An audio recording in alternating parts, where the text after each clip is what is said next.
Pemirsa di rumah, kembali lagi bersama dengan saya Aimilia Graciela Aryasena yang akan menemani Anda selama 15 menit ke depan. Nah, kali ini kita akan mengangkat tentang Kartini Indonesia. Siapa sih yang tak mengenal sosok R.A. Kartini? Perjuangan beliau untuk kaum perempuan Indonesia pada tahun 1912, yakni dengan mendirikan sekolah pertama wanita di Indonesia, menjadikan hal yang patut untuk disyukuri.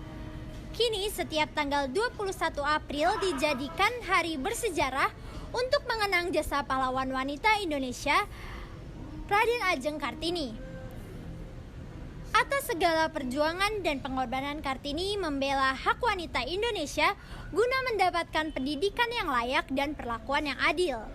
Jasa beliau untuk wanita Indonesia tidak hanya membuat beliau dikenal sebagai sosok pahlawan yang memperjuangkan emansipasi wanita, tetapi juga menjadi sosok yang menginspirasi berbagai wanita di generasi Indonesia. Oke, jadi kita udah kedatangan narasumber kita. Yang pertama, silakan Ibu boleh memperkenalkan diri dulu. Perkenalkan, nama saya Sinta Agus. Terus? Profesinya saat ini seorang guru ya? Oh iya, saya kepala sekolah di sekolah swasta. Baik, menurut Ibu sendiri, apa pandangan Ibu terhadap sosok Kartini? Pandangan aku sebagai kepada sosok Kartini yaitu dia sosok perempuan yang memperjuangkan untuk perempuan-perempuan di Indonesia boleh belajar gitu, mengenal apa ya, cakrawala luas ya, untuk kehidupan yang lebih baik. Jadi enggak seperti dulu perempuan hanya di dapur gitu, tapi juga bisa bekerja kantoran, belajar gitu. Secara akademis juga nggak kalah lah sama laki-laki gitu. Jadi dia mengangkat derajat perempuan ya gitu. Iya, benar sekali. Kira-kira apa sih hal yang bisa diambil dari perempuan zaman sekarang ini tentang sosok Kartini? Khususnya kayak anak muda zaman sekarang ini, kira-kira apa hal positif yang bisa kita ambil gitu? Yang bisa diambil ya anak perempuan zaman sekarang kan semuanya serba bisa. Bahkan melebihi laki-laki ya. Kadang laki-laki itu belum tentu berani gitu. Sedangkan lebih berani anak perempuan zaman sekarang. Seperti itu. Berarti dalam hal keberanian mungkin ya, untuk memutuskan untuk memutuskan hidup, pilihan, itu kita harus lebih berani. Kalau misalnya dilihat dari kondisi sekarang ini, pendapat Ibu sendiri tuh, anak muda kita itu tuh udah mencontoh nilai juang dari sosok Kartini nggak sih sebenarnya? Nilai juang ya. Ya, Iya. ada sih. Ada contohnya kayak anak perempuan zaman sekarang rata-rata bisa segalanya. Mau menguasai berbagai bahasa, contoh bahasa Inggris, bahasa Jerman atau bahasa Mandarin, Korea gitu. Cepat nangkepnya gitu. Terus mau hiking ke gunung bisa gitu. Mau main olahraga apa bisa dilakuin gitu. Futsal atau volley itu bisa dilakuin anak-anak perempuan sekarang gitu. Jadi udah nggak ada yang ini permainan laki-laki, ini permainan perempuan, udah nggak ada seperti itu.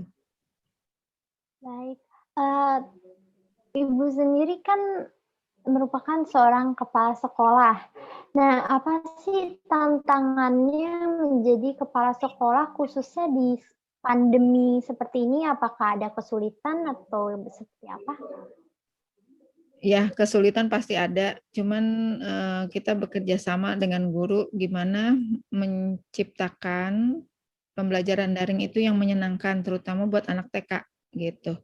Saya mengajak guru-guru untuk lebih kreatif gitu, memikirkan gimana yuk belajar daring online gitu lewat Zoom buat anak-anak TK yang rata-rata harus dibantu sama orang tuanya. Tapi ya puji Tuhan, anak-anak kami lebih mandiri bisa mengikuti semua. Kita jadi melakukan pelajarannya lewat Zoom.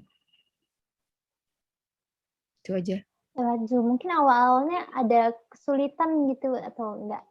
Ya, awal-awal pasti sulit. Sulit antara guru, orang tua, karena kami semua kan tidak disiapkan untuk digital ya, untuk online gitu. Semuanya kan tadinya kan tatap muka gitu kan. Sekarang dengan berjalannya waktu secara bertahap, diberikan pelatihan, terus diberikan arahan, lama-lama guru-guru lebih kreatif gitu, mencari sesuatu di dunia digital gimana yang bisa menarik perhatian anak-anak, khususnya untuk anak balita. Sebenarnya kangen gak sih sama masa-masa offline, apalagi langsung ketemu tatapan dan langsung berinteraksi dengan murid-murid gitu. Ya, kangen sih pastinya, apalagi kan kalau anak-anak TK itu kan harusnya masuk ya, nggak bisa belajar secara online gitu. Kasihan juga sih orang tuanya gitu. Kangen pastinya. Lebih seru masuk sih ke dalam.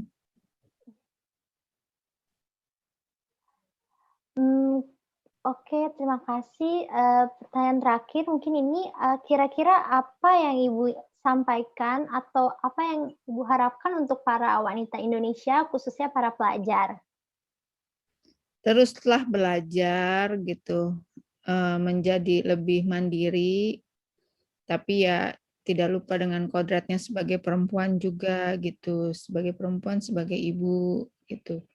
Harus bisa memanage waktu, mengatur, gitu, tetap menghargai lelaki juga gitu, maksudnya tidak semena-mena karena kita emansipasi wanita menghina sosok lelaki gitu kan juga nggak baik gitu kan. Boleh belajar setinggi-tingginya, boleh pinter, boleh bijaksana, ya menjadi perempuan yang lebih wise, ya lebih bijaksana sih menurut aku. Oke, baik. Sekian wawancara saya dengan Ibu Sinta Agus selaku Kepala Sekolah dari sekolah swasta. Terima kasih Ibu atas waktunya untuk meluangkan waktu untuk wawancara dengan saya. Terima kasih sama. Jadi ini adalah narasumber kedua kita. Mungkin Siva boleh memperkenalkan diri secara singkat, silahkan. Ya, perkenalkan, nama aku Siva, umur aku sekarang 20 tahun. Aku seorang ibu nih, anak satu. Oke, baik. Terima kasih Siva. Jadi langsung aja aku ke pertanyaan-pertanyaannya ya. Ya. Apa sih pandangan Siva sendiri terhadap sosok Kartini? Menurut aku, sosok Kartini itu adalah sosok pahlawan yang buat kaum wanita karena dia berani memperjuangkan hak wanita. Misalnya, perempuan harus mendapatkan ilmu pengetahuan yang setara dengan kaum pria. Oke, Siva sendiri kira-kira apa sih hal Kartini? Kenapa?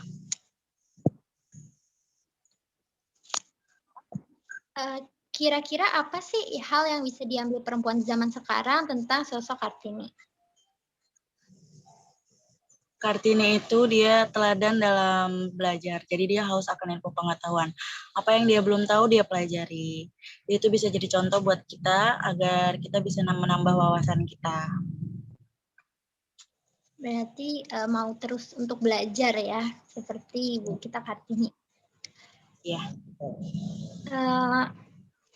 Kalau menurut kamu sendiri, siapa yang bisa dijadikan sebagai contoh buat kamu untuk sekarang ini? Kayak sosok Kartini bagi kamu tuh sekarang siapa gitu? Kalau buat aku sendiri sih, menurut aku sosok Kartini yang pas buat aku tuh ibu aku sendiri, karena aku yang tahu perjuangan dia buat cari nafkah biar anak-anaknya bisa sekolah, apalagi dia single parent, jadi dia tuh memperjuangkan pendidikan anak-anaknya lah. Dia nggak mau anak-anaknya kayak dia pengen anak-anaknya tuh meraih pendidikan setinggi-tingginya. Baik, Siva sendiri ini kan memilih untuk menikah muda. Nah, kenapa berani untuk mengambil keputusan ini? karena aku dari dulu emang kepengen nikah muda. Terus aku waktu pacaran sama pacar aku juga udah lumayan lama, akhirnya kita mutusin buat berkomitmen. Waktu itu dia sama keluarganya datang ke keluarga aku di Jawa dari Tangerang. Dia lamar aku di situ, akhirnya kita terima lamarannya. Nah, lalu kita ke jenjang yang lebih serius lagi.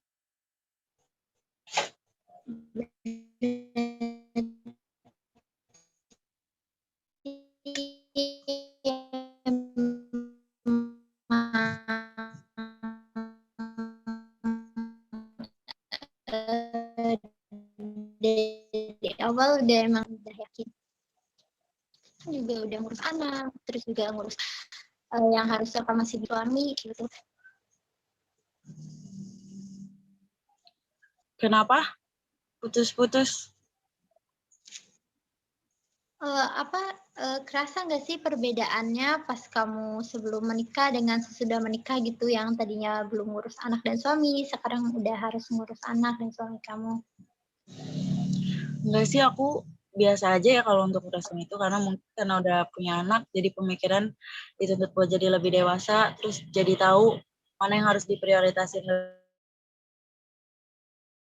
Nongkrong sih, misalnya kalau pagi aku buka warung pas suami aku berangkat kerja, nah setelah suami aku sore pulang kerja, aku nongkrong, terus malamnya kita bisa keluar jalan nongkrong. Terus sekarang juga kalau nongkrong biasanya lebih sering teman sih yang datang ke rumah, karena tahu kita udah punya anak juga, mungkin kasihan kalau angin-anginan di bawah keluar, jadi lebih sering temen yang ke rumah. Terus sebenarnya berumah tangga itu nggak ngalangin kita buat nongkrong juga sih, jadi kita tetap bisa bersilaturahmi sama teman walaupun udah berbeda. Oke, baik, kasih. Berarti sebenarnya kamu ini udah bisa jadi contoh Kartini di zaman now ya. Walaupun usianya masih muda, tapi kamu juga punya tanggung jawab, dan juga waktu untuk kamu pribadi juga seperti bermain dengan teman-teman juga nggak kehalang. Nah, kira-kira kamu ada pesan nggak sih untuk para ibu-ibu muda yang lainnya atau untuk teman-teman sepantaran kita yang mau menikah muda? Buat yang mau nikah muda, boleh aja, silakan, itu hak kalian kalau kalian menikah muda, asalkan kalian sudah siap berkomitmen, sudah siap secara mental dan finansial, karena ujian dalam pernikahan itu banyak macamnya. Apalagi kalau kalian memutuskan pengen punya anak. Kadang ada seorang istri atau seorang suami yang nggak mampu menjadi seorang ibu atau seorang ayah. Kan banyak kasusnya sekarang, orang yang nikah muda, punya anak, lalu anaknya disiksa, jadi korban kekerasan, kasihan anaknya. Jadi kita harus ingat, anak itu nggak bisa memilih dari siapa dia dilahirkan, dari keluarga mana dia dilahirkan, tapi kita yang bisa membuat keputusan. Kita yang tahu apakah kita siap menjadi seorang ibu, apakah kita siap menjadi seorang ayah, agar kita juga bisa memberikan yang terbaik buat anak kita. Oke, makasih sekali Syifa atas jawabannya dan juga waktunya, karena telah menyempatkan waktu untuk aku wawancara. Mungkin sekian dari kami, narasumber aku dan juga aku. Terima kasih Syifa atas waktunya.